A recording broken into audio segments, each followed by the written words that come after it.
Welcome to season 2 of the Happy Sensory Corner podcast. At Mendability, we want to help everyone, especially when they're vulnerable, to feel happy, more comfortable in their own skin, more confident, proud of themselves, even, so that they can be their true selves. Our contribution is to work on brain health. As our brains grow stronger, healthier, all of us benefit, but especially those among us who struggle maybe to sleep or who are crippled with anxiety or by the barrage of sensory information. Or we developed a gentle, family-centered program of whole brain games that boosts brain development and activates the I was going to say the self brain mechanisms. No, the brain's health healing mechanisms. And it's based on the neuroscience field of environmental enrichment, and we call it sensory enrichment. And so we're experts in boosting brain development, but there's so much more that parents have to navigate. And this is the purpose of this podcast. Although, usually I would explain how our guest is an expert in something else like parenting, education, physical exercise, or nutrition. But today, we're talking to a fellow therapist, Nate Pope, and we're going to be talking about how to make therapy sessions engaging for kids. And I think this is very important. So let me give you some background on Nate. Nate Pope is a neurological occupational therapist with over 20 years of experience across multiple fields, including pediatric, geriatric care. Nate is now focused on brain recovery for patients with post-concussion syndrome through his clinics, NCX Brain Recovery. Is that how you call your clinics, Nate? Yeah, NCX Brain Recovery. Yeah. Perfect. Yeah. And so, Nate, but you're still involved with children with various disabilities, including autism, ADHD, Down syndrome. And Nate also asked me to insist, and I'm so happy you did, Nate, because it says so much about who you are. Yeah, it told me to make sure that our audience knows that you're a grateful husband, the father of 6 children, and you know what? Your last son is 11 years old and has Down syndrome. So, Nate, you have both the therapist and the parent perspective, and that puts you in a unique position to discuss what we want to discuss today, which is how we can make kids interested in doing brain games or exercises or protocols. So, you told us you're, grateful husband and father, but what about you, Nate? What can you tell us about your journey? What drives you to do what you do today? What was about your journey that led you to specialize in brain recovery therapy? Did something happen to little Nate when he was a little child that sort of planted the seed for all this? Oh, yeah. Well, that's a long journey, but I can shorten it up quite a bit. In my when I was 19, I got involved with my church organization, and for the first time in my life, found myself serving and thinking about other people more than myself. And you know, um, it just something changed in me about that time. I realized it wasn't all about me, and I was a lot happier not thinking about me. And um, anyway, that kind of led me down a road to thinking about, I wanted to work with people, help people somehow, and I didn't know how. And um, I got introduced to occupational therapy, which is kind of it's the most holistic. I hate to say that word because it brings different things to mind, but it's in Western medicine, we're the therapy that looks at a little bit of everything. We're kind of the big picture people. And It certainly when involved the into more, that, right? I mean, it didn't yeah, start like that, and it's really yeah, funny how occupational therapists became responsible for all sorts of things the speech therapist didn't want to do and the physiotherapist didn't want to do. And yeah. so, oh, the occupational therapist will help you with that. And I think like over 50 years, you're right. And now I'm looking at the curriculum for occupational therapy. If you want to do a PhD in occupational therapy, you got to know how the body works, how the brain works, how all sorts of things work. And this is why we love hiring occupational therapists at our clinic Yeah. because you have um, this whole, yeah, I'm going to use the same word as you did, holistic, but not holistic as in, uh, I are you referring to the baggage, that comes with maybe, and I'm going to use another word that has a lot of baggage, alternative medicine, you know, Yeah. Yes. Yeah. And I don't necessarily discount any of that. There's some great stuff out there, but it's the therapy that has to look at the whole picture. I guess that's the holistic part. It the has whole to picture, see the brain and the body and the mental and the environmental and all of the components that go into the quality of life, either improving it or affecting it in a negative way. And um, too many of the therapies without having an occupational therapy to complement them get hyper focused in one area. And so many of the things in our life, are a combination of many things. And the convergence of so many, challenges.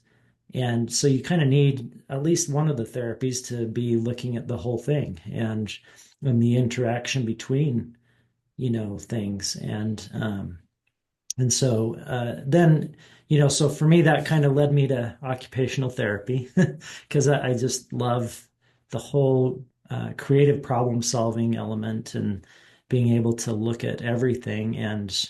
Um, and then the brain is also involved in everything. So there's nothing that we do that the brain isn't a part of. And so I about 11 years ago started my journey on more specific looking into the brain and how people's imbalances or um, uh, if they had any brain issues that were affecting their quality of life, how we could influence that, and that became very interesting to me because we were seeing a lot of success in a short period of time. And as a therapist, that's always fun to see that you're making a difference and someone's quality of life.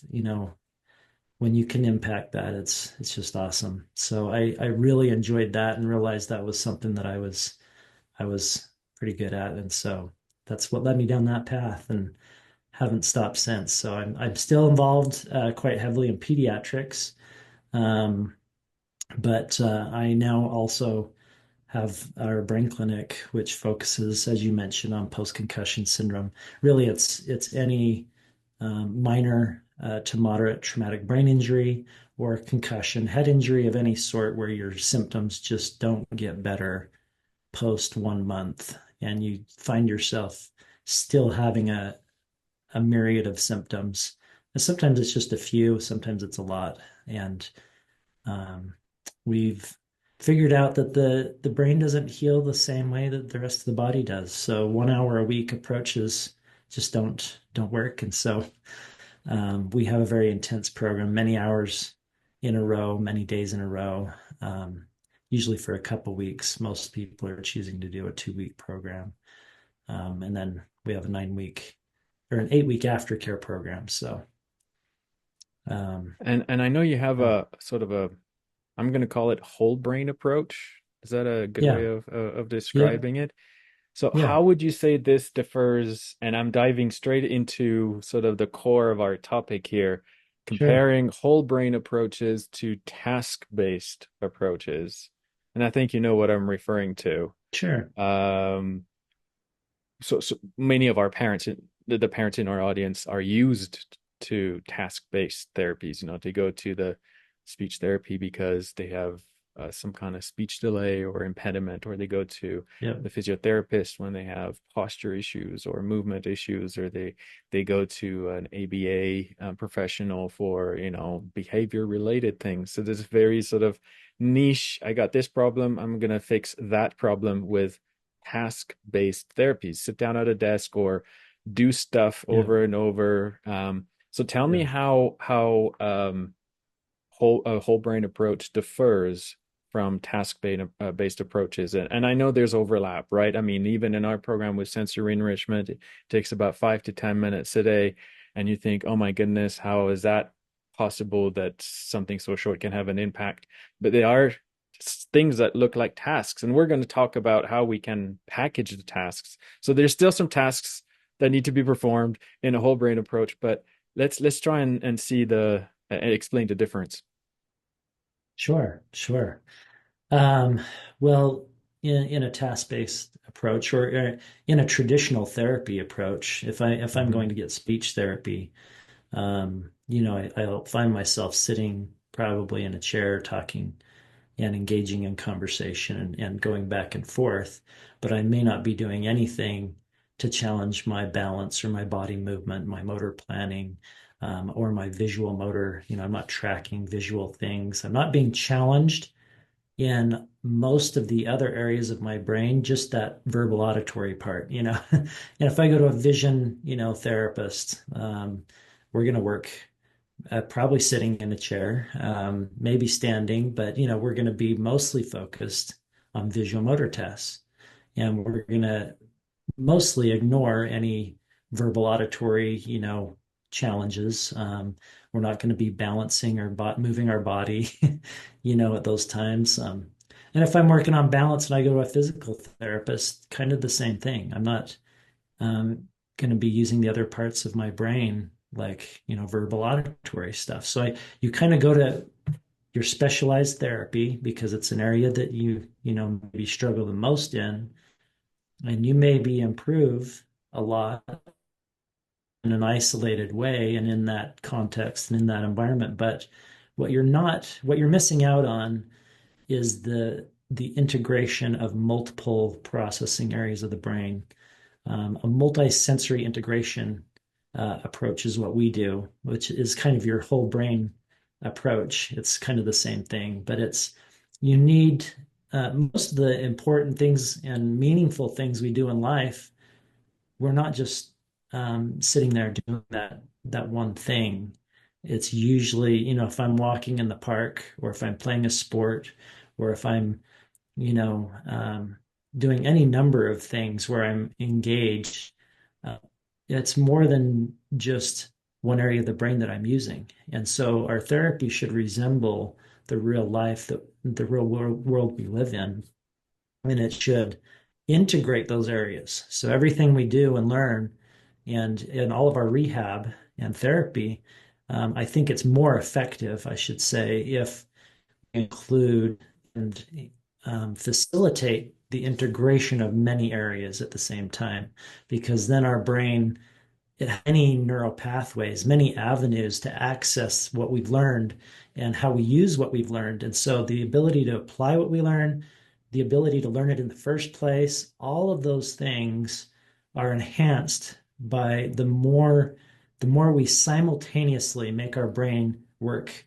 multiple areas of our brain, the more those areas they have to communicate because you're using them at the same time. So they have to kind of get together and say, how are we going to do this task? Because we're being asked to be challenged in a lot of different ways. The brain figures it out and it integrates those areas, and things just work a lot better in terms of retention for memory and learning, and also application for actually doing the things that are meaningful to us. The quality just goes up. So, Yeah, I mean, all of the parents I talk to, when he boils down to it, their main dream, their main objective for their child is to be a happy, independent adult. And being a happy, independent adult means that you can generalize, from one particular skill to another. You're going to be exposed to a variety of different experiences, a variety of different pressures, a variety of different demands. And you need to be able to generalize. And can you explain why promoting interconnectivity, um, facilitates generalizing? I know you hinted to it, but can you give us some examples? Sure, sure, yeah. So um, if you learn something in an isolated way, then your ability to perform that task, let's say you went to speech therapy and you learned um, how to say some words and how to speak, um, And we're and maybe oversimplifying. I it's mean, your there's some speech and language pathologists listening and yeah cringing in their seats right now, saying, yeah "But the mic, give me the microphone. I need to explain how much more complex a speech therapy session is." But For yeah, sure, for sure. Yeah, and I know many of them. Yeah, I need to be careful because a lot of them actually do this. And we've talked about it, and they're that's fascinated right. by all That's of right. this stuff too. Besides occupational therapist, Yeah, the second profession that is the most represented in our list of certified professionals in sensory enrichment are speech therapists. I thought it would be special educators or BCBAs or RBTs. But it's yeah, yeah, and I can see why occupational therapists sort of latch onto this idea of using combining and organizing sensory inputs with motor inputs to sort of induce this elevated state neuroplasticity. But yeah, speech therapists are the ones who get to it, who find the most attraction with our program. So yeah, sure, sure. So if you do something when you're engaged in a therapeutic activity in a therapy session, and let's say you've got um, your the kid, especially a younger, the younger you are, the less generalization happens naturally. And so a lot of the children have a really hard time if they learn something in a particular context. If they're not in the same room with the same person, they may not even be able to use the skills that they've learned. And so generalization happens much more effectively, I think, when we are involving the multiple processing areas of the brain and integrating those better because you have many avenues to access that information. Um, of course, it's great if you can perform those in the actual context too. We will often get out of our clinic and go outside and do things. And one thing that we do is we ask then what activities do you like? What sports do you like? What work related activities do you do? And there's usually a lot of elements of those that we can say, hey, we'll bring that into the clinic. And then we adapt our therapy to their hobbies, their interests, their work related activities, so that we're actually doing a lot of the things that they want to be able to do as part of our therapy and not just hoping that it'll generalize and translate into function later on. So, you talked about younger children who have less of an ability to generalize newly acquired skills than adults. Can you expand on that? It's counterintuitive. Most people will say the younger you do anything, the whole principles behind early intervention and the early Denver standard model. And it's all based on let's get the kids as early as possible because this is when we can have the most impact. And this is so younger kids, not, and we see that in our program too. Younger kids don't really understand why it is that we're asking them what it is that we're asking them to do. They think, while they understand that they're not happy, they don't understand that what this big towering person asking them to do this particular task, what good is it is for them. And so there are things about working with younger children that make therapy more difficult. But I didn't know this thing about generalization. well, it's because part of generalization requires a higher cognitive function. I mean, it's facilitated by we as adults can relate and say, "Oh, I'm practicing this, but I can while I'm practicing it, I can see how that relates to this." And so we can immediately be even imagining how what we're doing now is going to be how we're actually going to use that practically. let's just take a sport for example. If I'm doing a basketball drill, and I'm not a kindergartner, I'm in high school, so I'm older now. I can see how maybe my cross dribbling exercises, I can imagine that in the context of a game. Oh, yeah, if I do that, I could get around that guy. Okay, I'm going to practice this over and over and over. And I can generalize that now into the game. Whereas when you're teaching at a much younger level, it's hard to imagine how they're going to use it You in think it's the because they haven't had yeah. the experiences? Yeah. Yeah, I think it's experience based too, because they maybe just haven't played a game yet, you know. Yeah, So yeah. they can't I imagine how to like this use it. analogy.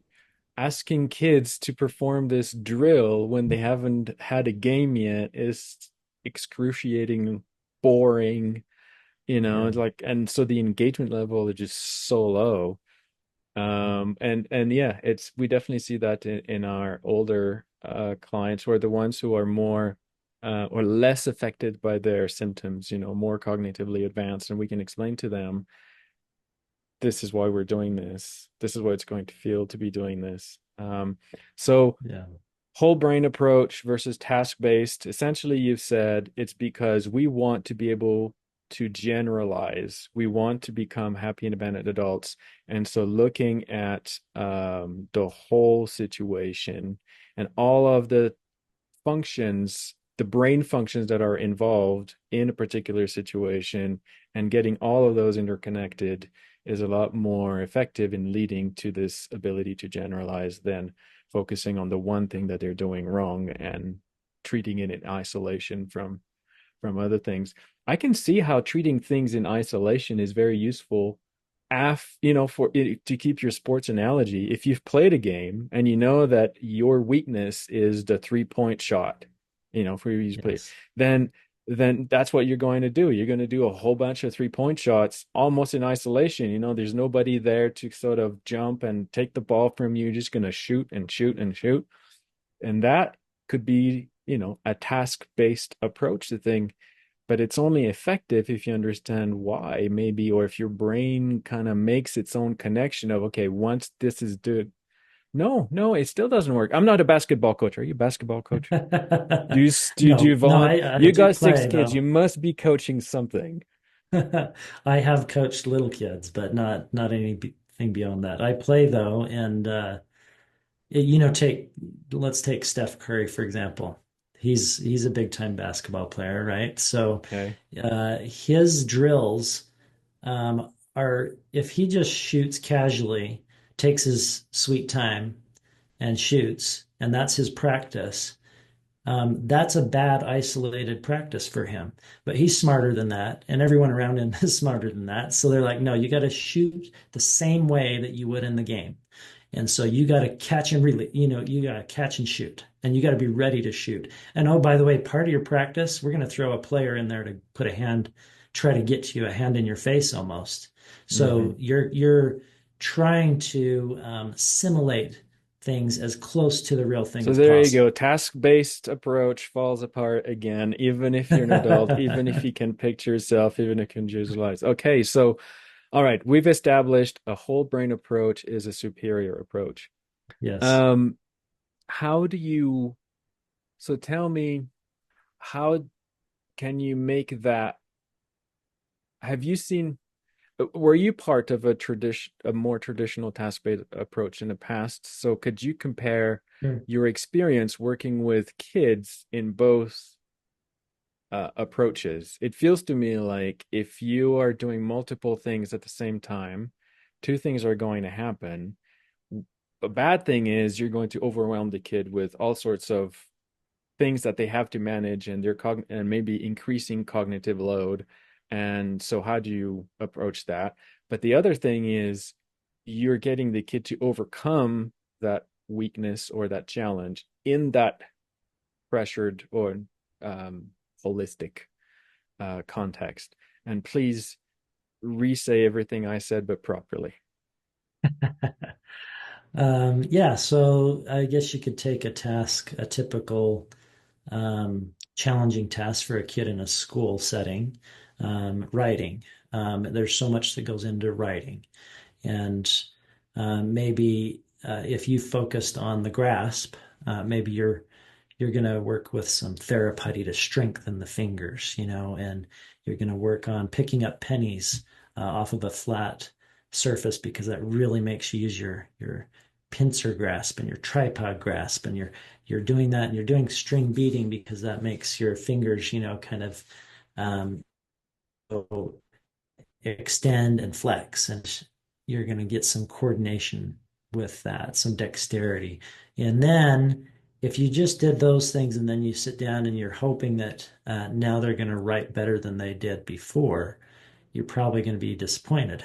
So, what you really need to do is put a pencil in their hand and figure out what level they're at. And it may be at scribbling. And so, okay, we're going to scribble, and maybe you don't even get direction yet because you're a preschooler. So we're going to randomly scribble. This is why we didn't realize, but coloring in on color, those books, color books, coloring Hmm. books are so good because they're at the kids' level. You just color in a space, and you're going to go outside of the lines a lot when you're first doing that as a preschooler. But that is still a a great step in the right direction for writing, because you're working on using a writing utensil and you're making marks with it. Eventually, that random goes to a directional scribble, up and down and back and forth, and circular scribbling. And eventually, you're going to say, okay, start at the top and go down and do a vertical line, and then a horizontal line, and then a diagonal line, and then an X. And eventually, you're ready for letters, and they can start tracing and doing letters. And you start building writing skills by writing, but you're going to start at a very beginner level of the exact thing that you want them to be able to do.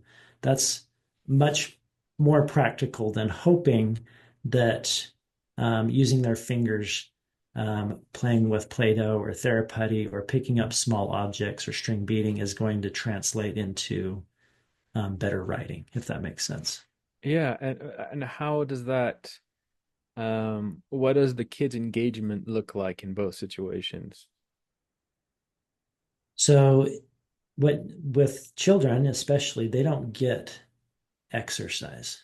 Like they don't get reps and they don't get difficult. Like, or why would I want to do that if it's not fun? So you kind of in both settings, you have like either way, fun has to be part of it. But when I'm writing with a kid, I playing a game, but kind of interactively, okay, you do it, I do it, and you're almost working on turn taking, a little bit, and then you get to praise them like zip, zoom, and zip is vertical and zoom is horizontal, and and you're imitating, and they're doing it right next to you at first, kind of an imitation, and then later it can work into a copying. Hey, you make what I just did a triangle. Can you make one of those? And you're kind of interacting back and forth. You're making it fun. Sometimes I'll draw most of a house, a simple house, but I'll leave one line off and I'll say, what does it need? And I'll even trace right where the line goes. And then they put the line in and feel like they drew the house, even though they just finished the house There's a with couple one of line. But things that you yeah. mentioned, and I'd like you to be more explicit about the impact of rewarding. There's Hmm. something that happens in a context where there are multiple things happening. There's multiple opportunities for a reward to happen. And it feels to me like anchoring challenging tasks with a positive experience. It happens a lot more easily in a whole brain context than in a based context. What do you have, what do Yes. you think about that? Yeah. Well, because you see what you did and it makes sense to you. It's a real activity. So it's going to be more meaningful. And It's a real activity, therefore it's more meaningful. So kids now they know, oh, that I'm going to play better yeah, basketball now because you were playing basketball and you were having yeah, fun, but you could see that you could be stronger in this and you're learning to be stronger in this so that your whole basketball experience becomes fun. yes, And so now yeah, you got this intrinsic motivation. to Yes. engage with that tiny thing that's a bit harder to do than the others. So how Yes. much stuff with hard stuff? I'm going back Yeah, to this idea that in a whole brain context, then you have, or if you have this complex situation, then now you're dealing with a little higher cognitive load. So how do you manage and nurture that? sure.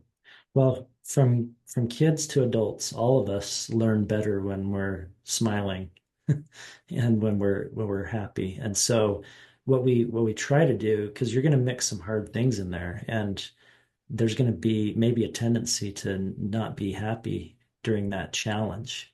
That's a real thing. But we try to always make sure they understand the why. That's why making it meaningful is so important. If they understand what they're doing, that's very helpful. And I always pair something that's easy and I know they're going to be successful with something that is pushing them a little bit. And you have to watch their body language and their facial expressions and are very meaningful because everyone's different, how much you can push before you say, oh, that was so awesome. We're going to stop. Now I want you to do this thing that I know that they'll be able to do really easy. And so that in their brain, what happens is we get a dopamine increase in our brain whenever we do something that's challenging, when we succeed at it. Um, and so you always want to stop while they're still smiling. And because emotional memory is the strongest, we know that. And there's some positive neurochemical things going on. When you stop, what they have just decided, if they're still smiling, even though it was hard, is that I can do hard things and it wasn't that bad and I could try that again. And that's especially important for kids, but really as adults too. In our brain clinic, it's mostly adults that we work with. And I try to make sure they're always finishing at the what I call the just right challenge level. And that's where they've been pushed, they know they've been pushed, but they're still smiling and they're okay with it. And they may not be smiling actually. Sometimes they're like, that was really hard, but I can tell that they're still in a good place. And if you go too far, you have overload. And then your brain goes into like more of a fight or flight. You trigger the fight or flight response. And we don't learn when our brain is doing that.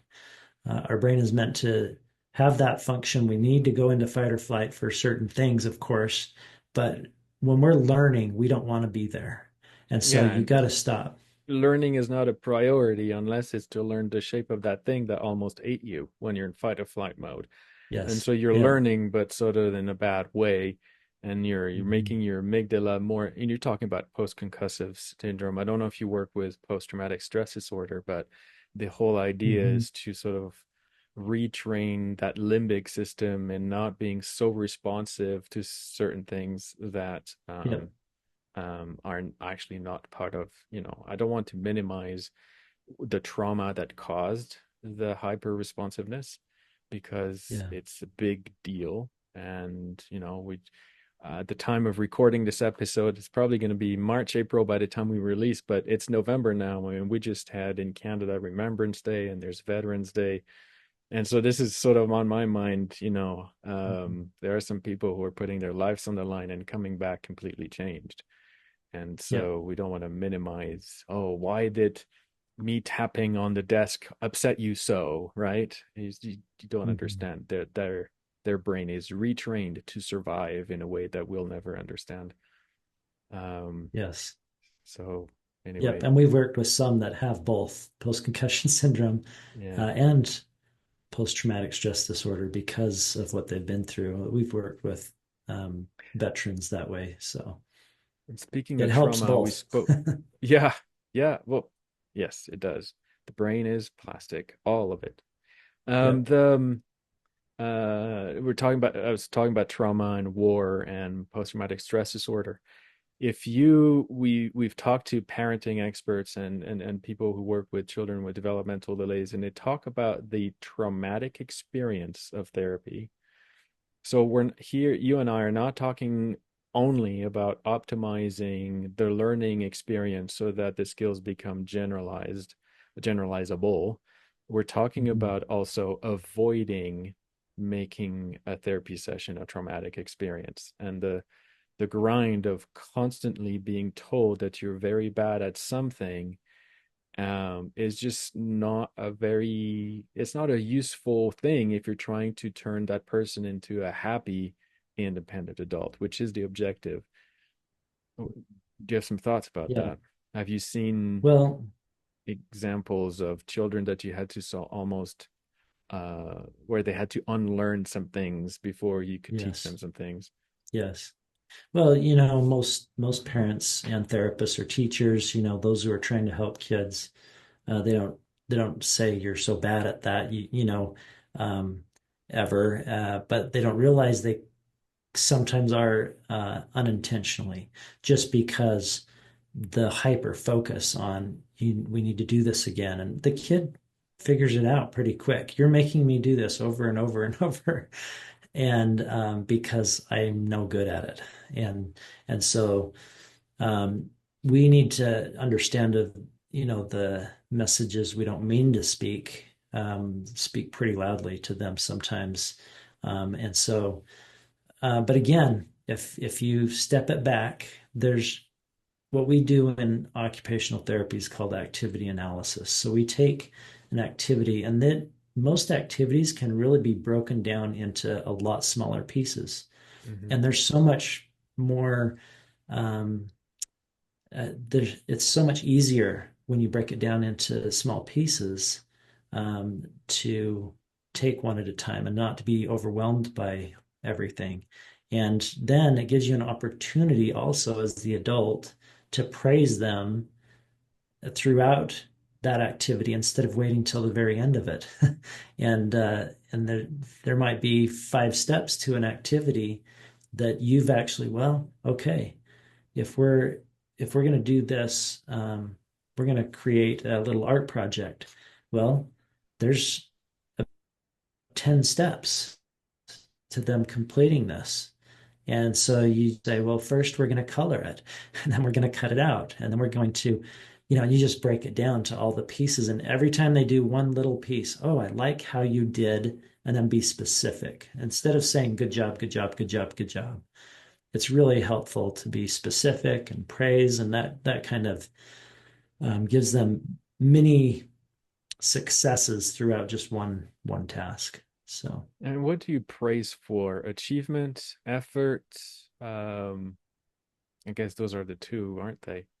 yeah, yeah. I mean, I think it's okay to praise both. I love the effort piece, especially like, oh, I can see how hard you're trying. That's so awesome, and um, they start focusing on the right things when you talk about the effort. But when they're all done and they actually get it done, I think it's also good to praise them. Like, look what you did. I usually connect it to the effort because you kept trying and because you kept working. I'll bet you're so happy about what you've done. Um, that must make you really proud of yourself. Like, look what you did, and get them to think, oh yeah, it's because I kept trying that I finally got it.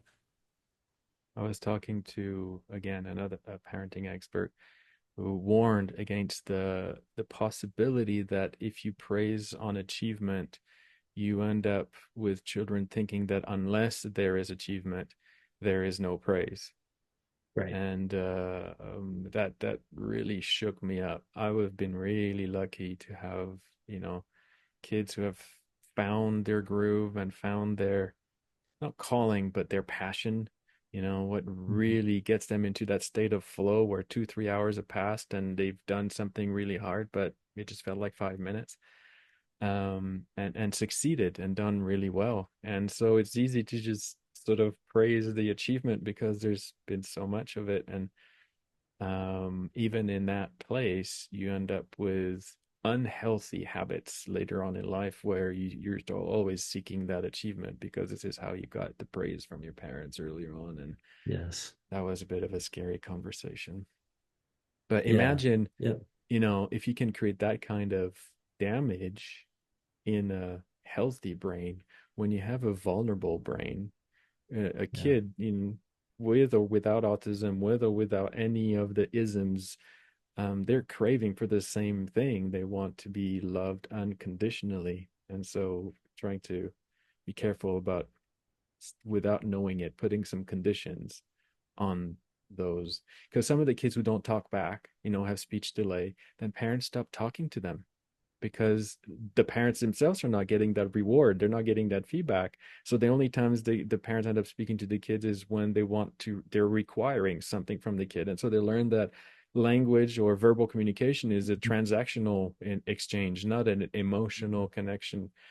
And so relearning after 12 years of no talking back that it's okay to just, talk. So sometimes all you have to do is kind of read a book and sort of relearn to have those monologues until the kid talks back. Yeah. Um, anyway. Yeah. I like to reflect it with my little boy who has Down syndrome. He's 11 now, but sometimes he will, yeah, completely, fail at the task itself. Many times, all the time. But we just naturally have got to where, my wife and I just look at his effort and some, if he gets upset a little bit, maybe something didn't go well and he got really mad and he just, and just say, come here and, give me a hug. Let's take a minute and I'll just give him a hug and I'll say, you were trying to, and I'll point out what he was trying to do. That's okay. Good try. That was a good try. You'll get it, And then I'll say, why don't you say it this way, and we just kind of work through it. But you just have to focus on the effort for the most part. But when they get something, hey, celebrate it. I think that's great too. But I you wanted to that talk about, celebrating, oh, that celebrating can be like focus on how they got there. Because then they're still focused on the right things, not that achievement. I think you're right. You don't want to hyper oh, it focus wasn't on, me. It was, I can't remember the name of that expert I was talking yeah, to, but I've heard it multiple times now. It seems to be a thing. And I wish I'd yes, been told that thing when my kids were a lot younger, because I feel yeah, like I've done, 18, 20 years worth of good job, buddy. This is fantastic. Look at this. You got first. You know. yeah, Um, I wanted to talk about fMRIs because you've looked at a lot of MRIs, and there's one thing about fMRI mhm, that we've learned that I wanted to discuss, but I don't want to end our podcast on this. This is boring. You and I are going to geek out, but everybody else is going to tune out. So, mhm, I want to go back to task-based or traditional answers to neurological or neurodevelopmental conditions and this more comprehensive. Hey, here's a good word, comprehensive.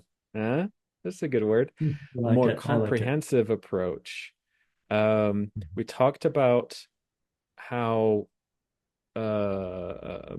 performing that task in a real life environment, simulating a real life where that task is going to come up, is a lot more powerful. Um, we talked about promoting interconnectivity versus drill based isolated tasks. Tell us about what you've learned about doing this in a real world. You talked about going outside sometimes versus doing it in a sort of clinical sterile, and I kind of already led the witness with that one, but doing it in your therapy room versus doing it in the real world. Sure, sure. Well, there's so many things that our brain is doing that we don't even think about. Let's just say outside versus inside. That's an easy beginning to that. When you're inside, your visual convergence, your eyes go in and out. If you're looking at something close, they come in like your nose, you go cross-eyed. If you're looking at the mountain, they really go out a lot more, they diverge. So that's your visual motor skills. Tracking and scanning are part of that as well. Saccades, moving quickly from one focus to another. Those are most of them. When you're inside, you've got flat walls, flat screens, and you've only got so much distance between you and the wall, or especially you and the screen, or you and another person. And so your brain, and this is just the visual motor part of your brain, is only having to process a limited amount of information, and it's got set points. I'm converging at this point and this point and this. I've got 3 points: my cell phone, the screen, the wall, the person over there. There's just a few points that it's. Hmm. And when you walk outside, immediately now you've got the depth of visual information is infinitely more than what you had when you were inside. And we don't realize how different that is for our brain just going outside. So I'm an advocate for being outside more because, in part, because our brain is receiving so much more stimulation and naturally being challenged in so many different ways. So now we go outside and we have, same with sound. Now we have sound coming from all over the place. There's the car, But the it's the dog, nature the of the person we're sound talking too, to. right? And inside there's all this echo, and Yes, we don't yes, realize it unless we record ourselves. And you yeah, realize how much echo there is inside all the time. And yeah, I love the sound. It just kind of disappears. It never comes. I mean, unless you're in the mountains. But yeah. yeah, the nature of the light is different. So all of the stimuli are the same, maybe, but there's so much weaker and artificial and broken and harsh inside. Everything I can think Yeah, of. Let's think about touch. I yeah, don't know.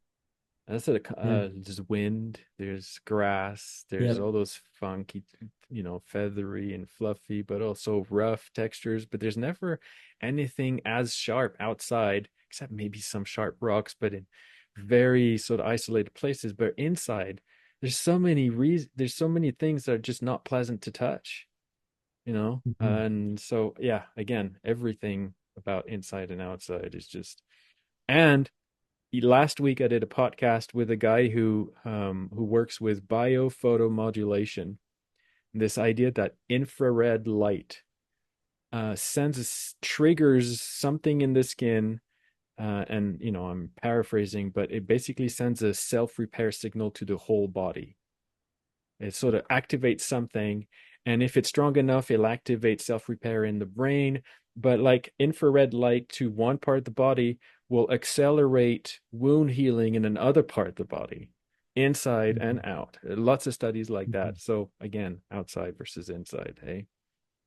Yeah, I love it. Yeah, there's so much to that. We could have a whole podcast just on that. But one point probably worth bringing up, not to geek out too much on functional MRI and the research that comes from that, All right, but great. And we're sneaking it in at the end. That's perfect. Go ahead. they amazing things have been discovered from functional MRIs, the fMRI. Um, there's imbalances that a lot of us have in our brains. Now we're looking, more at head injuries is what I've looked at, like concussions, simple stuff that don't show up in an MRI at all. But in a functional MRI, which is more like a video of the brain rather than a snapshot, you can see, oh, these areas are not getting the blood flow they should. They're not as engaged as they should. And at the same time, you have other areas overengaged and overactive. So you start learning that there's some imbalances. So overall brain health, however, is when those inactive areas become active again.